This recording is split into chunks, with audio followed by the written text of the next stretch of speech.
Hey, we are here at Nordic Music Celebration, and you can't have a party in Norway celebrating Eurovision and Melodi Grand Prix without the legends themselves here in Bobbysocks. How does it feel to be here at this event? Feel proud. It's very nice because it's the first time they do a thing like this in Norway, and it's very nice to be there. That's why we're here, both of us, I think, just to back it up. It's really nice. Proud to have all these artists from Europe coming into Norway, and I hope they feel very welcome, because I've seen the movies on Instagram and they've been taken really good care of, and I think that's good news from you then, to good care of the artists, picking them up at the airport. And it looks really nice so far. And it's so nice to see like people from all over the world coming together. What is it about Eurovision that unites people? I think in this world that we're in right now, with so much darkness and so much fear, we really need these spots where we can just fill ourselves with joy, real, true joy.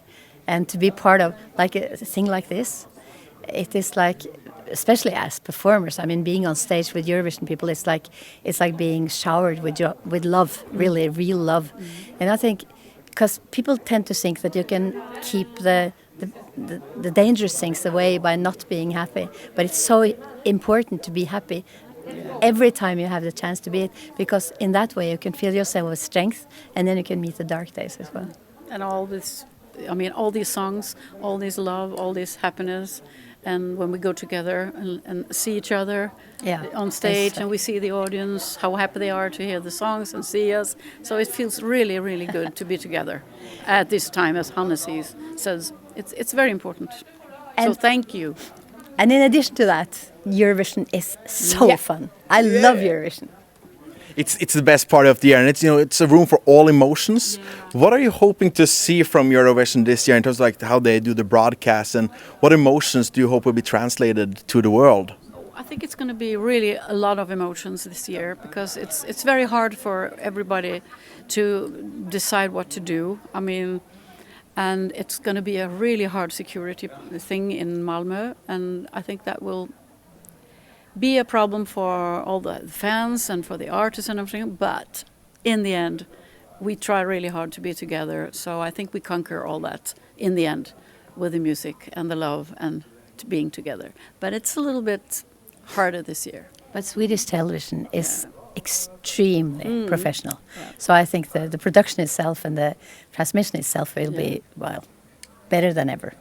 Probably the best ever, as they always do, actually. And I hope they will take care of the artist from Israel, that she feels that she can be part of this with joy in her heart, because she's only an artist and she delivers good music.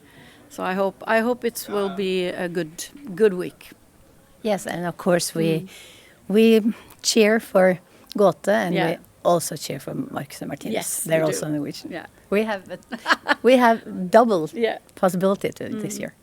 And they're both so great. And speaking of celebrating Eurovision and the long history, what's like if you were to like recommend the people at home to check out the Eurovision entry that might not be as known, that means something special to you guys? Do you have any recommendations from the history of Eurovision? I know it's a big question. I didn't really get what you meant. We should find one of the... Is there a song you want people to like check out from the history of Eurovision?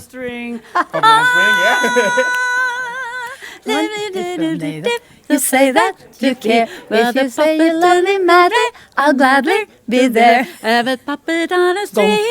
Gong, gong, gong. Puppet on a string. And she was barefoot.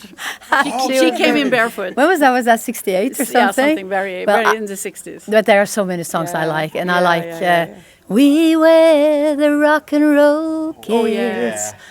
Is that they a won great the one? year Jan Werner and I sang duet. They won in Dublin with that song. Oh, that's a wonderful thing. And duet has 30 years anniversary this year.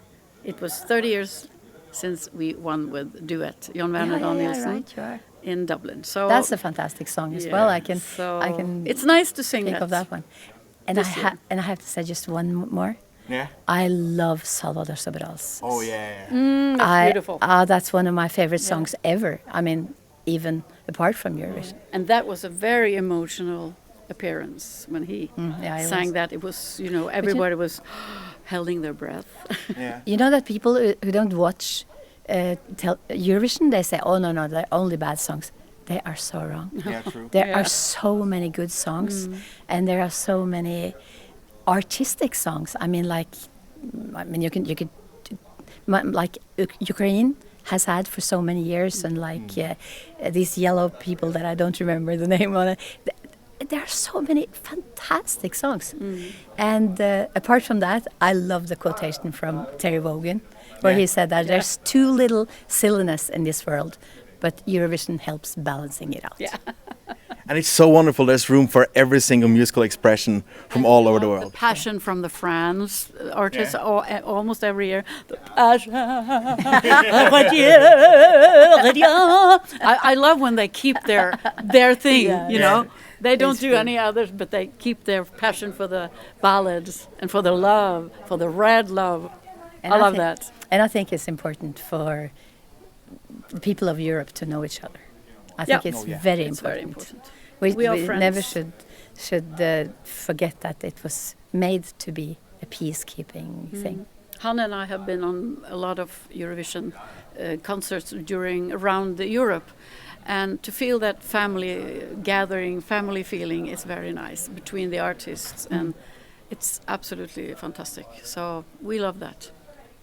And that's wonderful to see. And it's when you look at all the people from all over the world who have been watching you guys, what do you hope they're feeling when you guys are performing? With Bobbysocks then? Yeah. Well, or also on your single adventures. It's nice. Yeah, it's nice to see how they love these songs and how they participate in our feelings, the lyrics, the songs. The passion to the Eurovision. It's nice to feel that when you go out on stage, especially when we are out in Europe. You feel it. The most important thing is that they feel something. Yeah. Because you can do so many things from stage as long as you're in it. Because it's as important to make people happy as to make them think. Both things are important. But when young performers come to me and ask for advice, I say, well, on stage you can say one of two things. You can either say, look at me, or you can say, I see you. And that's, I think both Elizabeth and I, what we really would like people to feel is that we see them. And a wonderful moment, we have many wonderful moments that we have done. But one moment was in the gay pride concert in Stockholm. I started to sing Dag efter dag. Nu är det, and 15,000 start to singing. So I just stopped singing and I was just standing there. They sang half of my song. That was a big moment. Yeah, that is how we feel the love and how they love all these songs. They know them. They know the lyrics. But it was amazing to stand alone there and they sang the song. I was just, oh my God. So that is a good moment. That's so magical, and we're so honored to have you here. Thank you so much for being a part of this. Thank you very much. Thank you. Likewise, thank you so much for being here. Bye-bye.